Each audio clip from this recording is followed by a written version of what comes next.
تو یہ سوال جرمنی سے ایک احمدی خاتون نے بھجوایا ہے. وہ لکھتی ہیں کہ جب ہم کسی کی قبر پر جا کر دعا کرتے ہیں تو کیا صاحب قبر کو علم ہو جاتا ہے کہ کون دعا کے لیے آیا ہے؟ از خود نہیں ہوتا، ہرگز از خود علم نہیں ہوتا، کیونکہ وہ تو مردے ہیں، ان کو تو کچھ پتہ نہیں. قرآن شریف تو قطعی طور پر ثابت ہے کہ اس عالم میں کیا گزر رہا ہے ان کو کچھ پتہ نہیں. لیکن اللہ تعالیٰ کا ایک کمیونیکیشن نظام ہے جو قبر پر نہ بھی جائیں تب بھی قائم ہو جاتا ہے. رات کو بستر پہ لیٹے لیٹے آپ قبر کے پاس تو نہیں لیٹے ہوتے، دعا خواب آتی ہے ایسی جو اتنی واضح ہوتی ہے، جس میں علامتیں ہوتی ہیں کہ واقعتاً ایک فوت شدہ کی روح سے گویا تعلق قائم ہوا.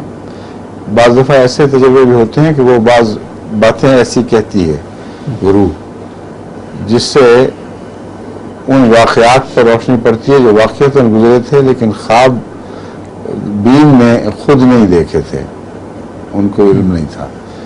تو یہ کچھ اور ایسے سچائی کے انداز اس رویا میں پائے جاتے ہیں جس سے تعلق ہونا ثابت ہے، مگر یہ بالواسطہ تعلق ہے، بلا واسطہ نہیں. از خود نہیں ہو سکتا، ناممکن ہے. اللہ تعالیٰ ایسے کشف دکھا سکتا ہے جو وہاں بھی ہوں اور یہاں بھی ہوں. جیسا کہ 2 وے ٹیلی ویژن ہے، آپس میں باتیں کر رہے ہوتے ہیں، وہ اس کو دیکھ رہا ہے، وہ اس کو دیکھ رہا ہے.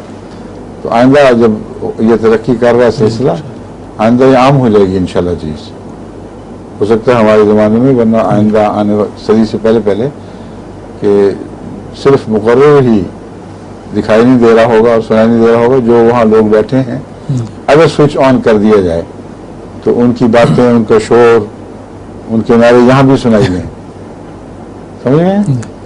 تو اسی قسم کا نظام جو خدا نے ہمارے لیے پیدا کیا ہوا ہے، اپنے لیے پیدا کیا ہوا ہے، تو یہ یہاں چلا ہے نا اس تصویر کے لیے. اس نظام کی اصل حقیقت خدا تعالیٰ کے تصرفات ہے. اس کو ہر چیز پر تصرف ہے، اس کا اس نے ایک نظام بنایا ہوا ہے. اس تصرف کا عکس انسان پر پڑتا ہے، وہ اس سے فیض پاتا ہے. تو یہ 2 وے ٹیلی ویژن بھی اسی نظام کا ایک عکس ہے جو میں بیان کر رہا ہوں.